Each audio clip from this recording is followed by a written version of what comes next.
Bismillahirrahmanirrahim.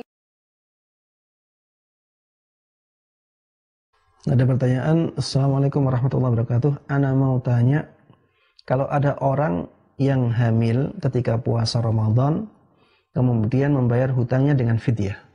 Tapi sekarang sudah tahu hukumnya bahwa membayarnya dengan qadha. Bagaimana status membayar hutang puasa dulu yang dibayarkan dengan fidyah? Apakah sah ataukah harus mengganti dengan qadha saat sekarang? Ya, jawabannya adalah kaidah yang disebutkan oleh para ulama, al-ijtihad la yunqadu bil ijtihad, ya.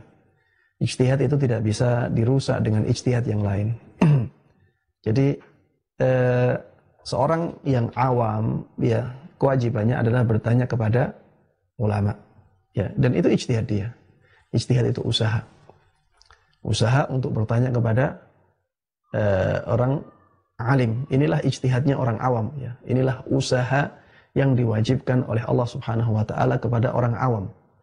Dia harus bertanya kepada orang alim. Ketika orang alim tersebut memberikan fatwa, ya, dengan fidyah, maka itu yang harus dilakukan oleh orang awam itu untuk mengganti puasa yang dia tinggalkan. Sudah, berikan fidyah.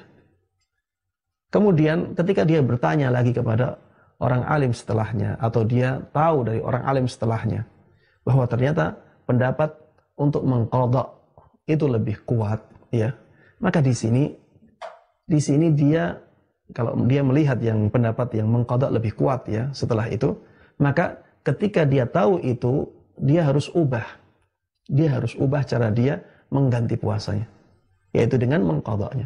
Adapun yang telah lalu itu berdasarkan ilmunya dia yang telah lalu, berdasarkan fatwa yang dia ambil pada waktu yang lalu, karena dia sudah melakukan apa yang diwajibkan oleh Allah kepada dia. Dia tidak bersalah di situ. Dan adanya ilmu baru, ya, itu adalah sesuatu yang baik, ya. Ketika sesuatu yang baik itu punya konsekuensi, maka lakukanlah konsekuensinya, yaitu dengan menjalankan ilmu yang baru tersebut.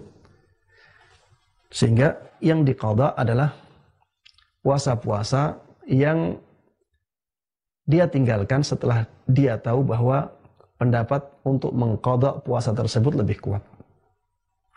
Adapun sebelum itu sudah dicukupkan dengan fidyah. Begitu pula seorang yang alim ketika pendapatnya berubah.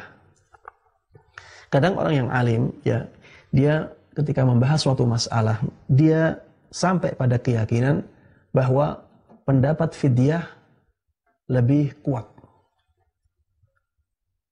Kemudian dia mempraktekkan ilmu tersebut pada keluarganya, pada istrinya misalnya.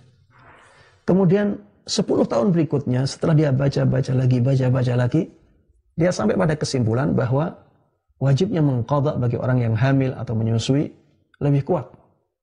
Maka ketika itu, ya, dia mengubah praktek beragamanya berdasarkan ilmu yang baru tersebut. Adapun yang lama itu berdasarkan pengetahuan yang lama. Yang baru dia harus sesuaikan dengan ilmunya yang baru sampai kepada dia. Ya, seperti inilah yang dijelaskan oleh para ulama. Itu juga yang dilakukan oleh sahabat Umar ibn Khattab radhiyallahu anhu dalam kisah yang masyhur dalam masalah bagian warisan, ya. Wallahu taala a'lam. Jadi yang dibayar fidyahnya di hari-hari yang telah lalu tidak perlu diqadha, karena itu sesuai dengan fatwa yang sampai kepada dia di masa lalunya. Wallahu taala a'lam.